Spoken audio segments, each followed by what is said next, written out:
Hey fam, salam, happy Ramadan. So I just want to throw some ideas by you. You know how I do.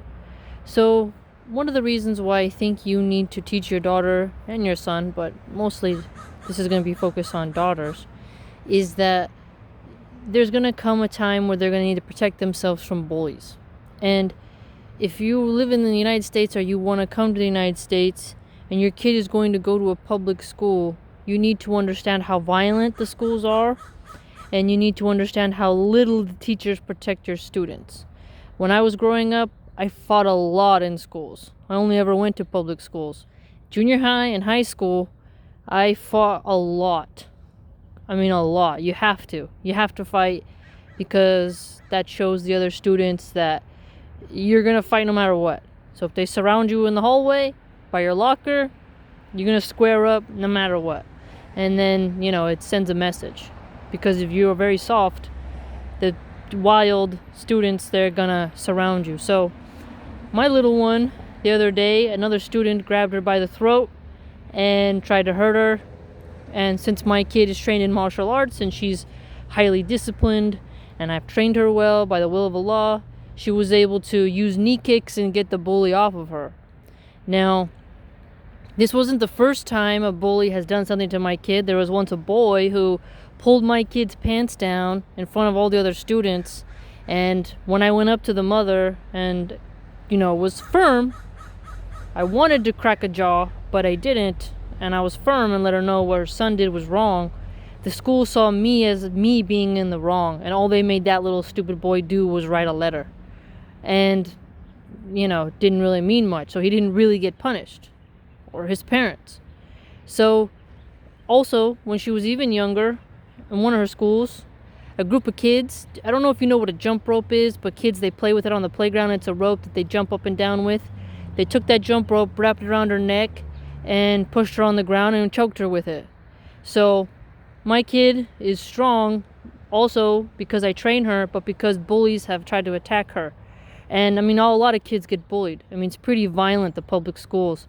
And these were in some expensive areas. So in the lower areas, there's even more violence because a lot of the students, their parents aren't really teaching them. And the schools are less funded, so there's less teachers keeping an eye on students, and your kid's going to have to fend for themselves. Also, now that they're trying to make boys and girls be able to use the same bathroom, you're going to come across boys who, while your daughter's going to the restroom, they're going to, look under the door at her, or they're going to kick the door, or they're going to do weird things, or yell at her, harass her. They're trying to have gender-neutral bathrooms and stuff like that. It's really bad. But, that may not reach you yet, right? I may be here in Babylon. You may be in a more safe, calm, blessed area, which I'm glad that you have that by the will of Allah. But my point is you should train your daughter in self-defense, because you will not always be there to protect her, as I have learned. I'm around my little one a lot. Even when I'm recording videos, she's right there. I don't even think the only time she's not with me is if I have to work or if she's at school or something, but I'm usually always there. So I do my best, and I'm a guardian, and I'll do everything I can to protect her. But the teachers, even in the most liberal, progressive areas, they cannot do much to protect your child. And I know you may be thinking, it'll never happen, it'll never happen, it'll never happen. If I teach her, she'll become like a boy. That's quite ignorant. It's quite ignorant. Kids are getting fatter because they're not getting exercise. Kids who are more squishy and soft and are living on their devices and they're innocent and they may be good-natured. The bullies who are, outside climbing trees, whose parents let them live on the phone, they're watching whatever they want on their phones. They have fun thrashing up, the other children. And this is a big problem. And so I'm trying to let you know that you can teach your child self-defense. Don't believe these misogynist men who think if you learn how to fight, somehow you're going to grow a pee-pee or something. That's just not how it works. As rape goes up, as violent crime goes up, as carjackings go up, house invasions, and everything else, adult women need to know how to protect themselves. And as they keep trying to take away our rights to own firearms, our rights to carry a knife, or our rights to have pepper spray, or our rights to have a taser, while defunding police and releasing criminals early in the name of progressivism, we're going to have a big problem. We're going to have a big problem as women. How do we defend ourselves? Because chivalry, I think that's great. I love that men want to help protect women. But we're getting, I think, our culture here in Babylon, I think we're getting to a point where that is going down. And I understand that some men think, well, why am I going to risk my neck for a woman who's empowered? She might get offended. This is true. I understand how some very, very, very extreme feminists have made it so that men don't want to defend women, and that some men feel, not compelled to do that. I getcha. I've listened to a lot of male complaints, and I follow some male domestic violence groups on Facebook, and I try to make sure I stay up to date and have a balance of the male perspective and the female perspective. But please consider teaching your daughter martial arts. Now, you can also just have them watch a fight with you. You may think that doesn't do anything, but indeed it does. And they may say, this is bored, this is violent, this is aggressive. Just think about how you'll feel when you're at work and you get a phone call from the school that your daughter's face has been mashed up, her nose is broken, one of her teeth is knocked out, there's kind of stained blood all over her shirt because some bullies decided to have fun with her. A lot of these bullies think it's pranks, number one. Yeah, there's a big thing of pranking now. So your kid could be doing something completely innocent, studying, and these naughty children could prank them.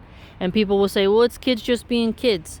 There's a certain point of, roughhousing with kids versus being viciously violent towards a student who is not your acquaintance. And this is quite common in American public schools. So if you think you want to come to this country, or you're in this country and you think, oh, I live in this county, it's really nice, not too much happening. You don't know what's going to happen every day.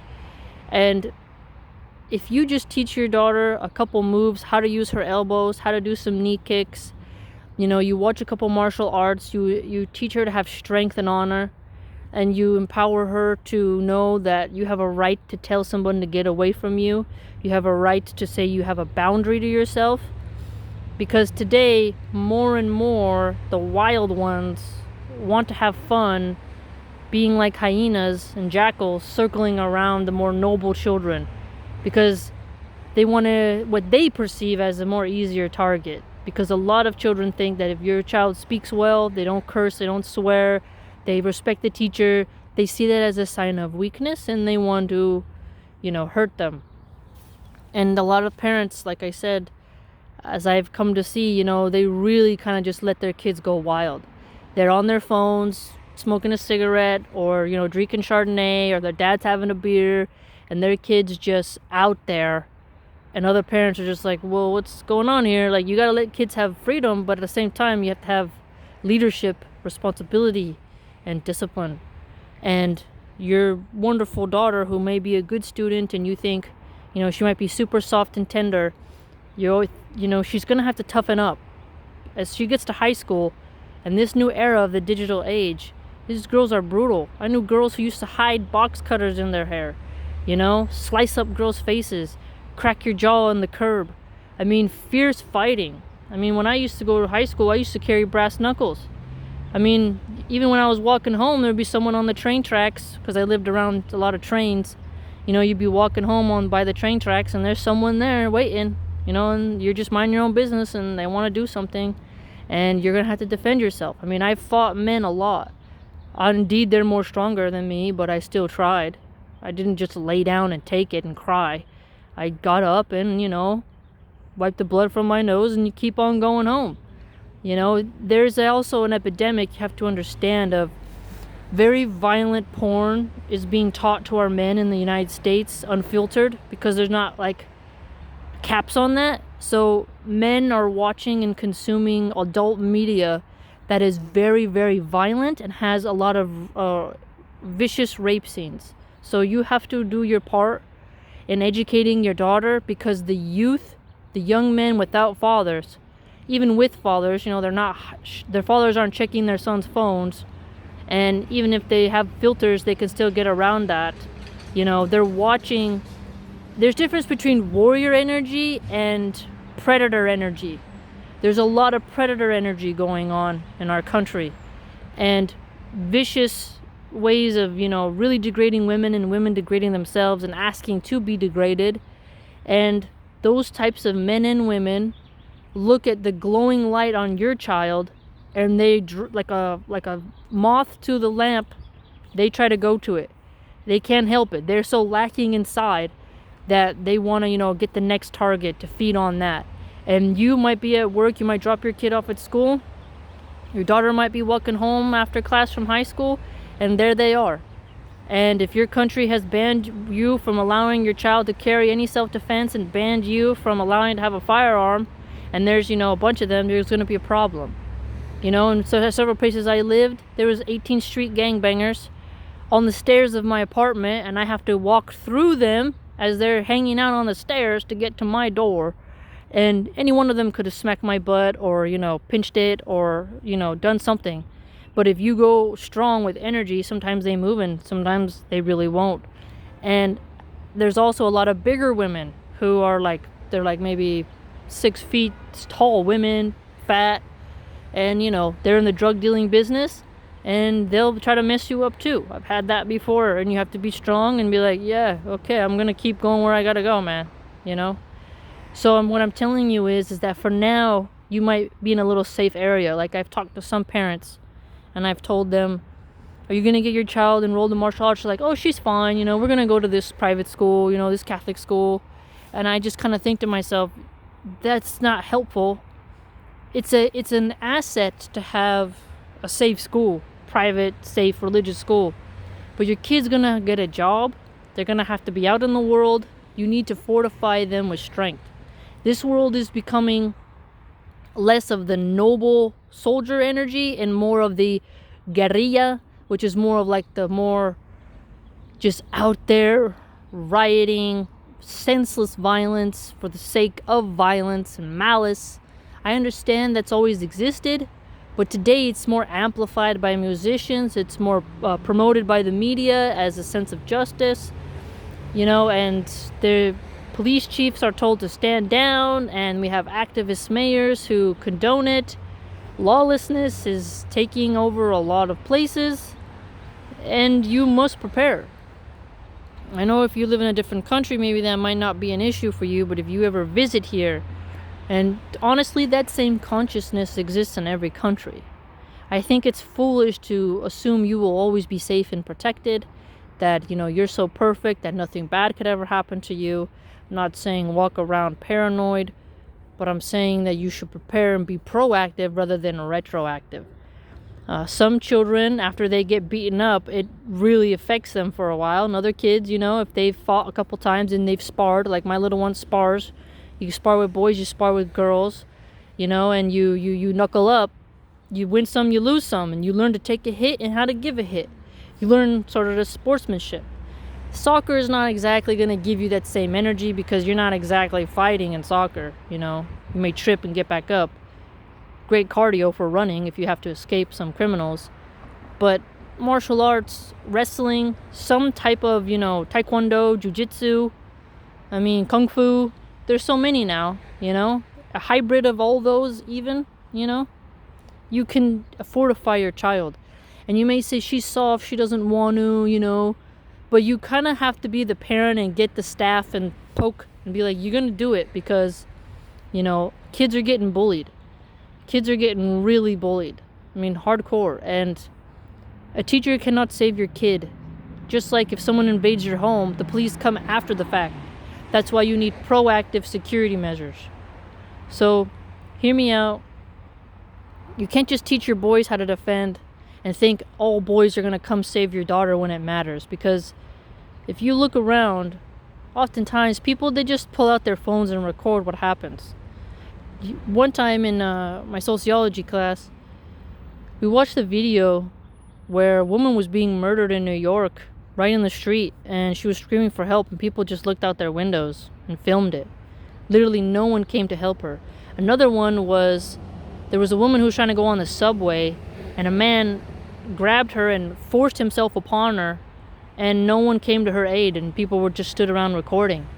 I mean, it was a horrible video to watch. I mean, right there, he just pulled down his pants and violated her right there, and no one saved her. And the person who recorded the video, several did, but I mean, because someone recorded it, they found his face and arrested him.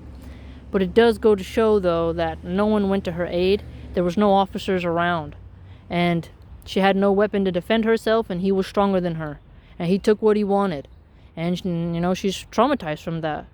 So again, just know that it's important to teach your daughter how to be fortified, not only just in her mind, but to also in her body, because bad people can travel to your country too, as tourists, and they might have bad manners, and they might want to go to your country just to do something like that, to have bragging rights and film it and then upload it to, some horrible website, because that's very popular now. They record horrible things, and then they, in other countries, and then they sell it on the underground, and it's horrible, and it's so hard to catch these people, and you never know when it will happen to your daughter. So we ask for protection from Shaitan, but we also have to do our part, I think it's unwise to just be soft, squishy, and idle, assuming that you'll always be on a soft pillow and no one will ever harm you because this or that. Criminals always find a way. That's why they're criminals. Some of them are stupid, and some of them are very smart. So that's my plea to you, to get your child enrolled in martial arts. Several times that's helped my little one, and she's learned martial arts since she was 3 years old.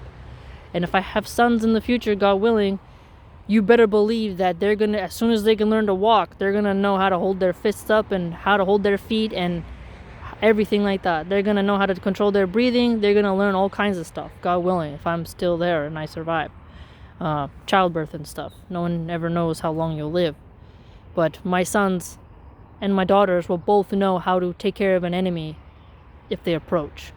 So consider it.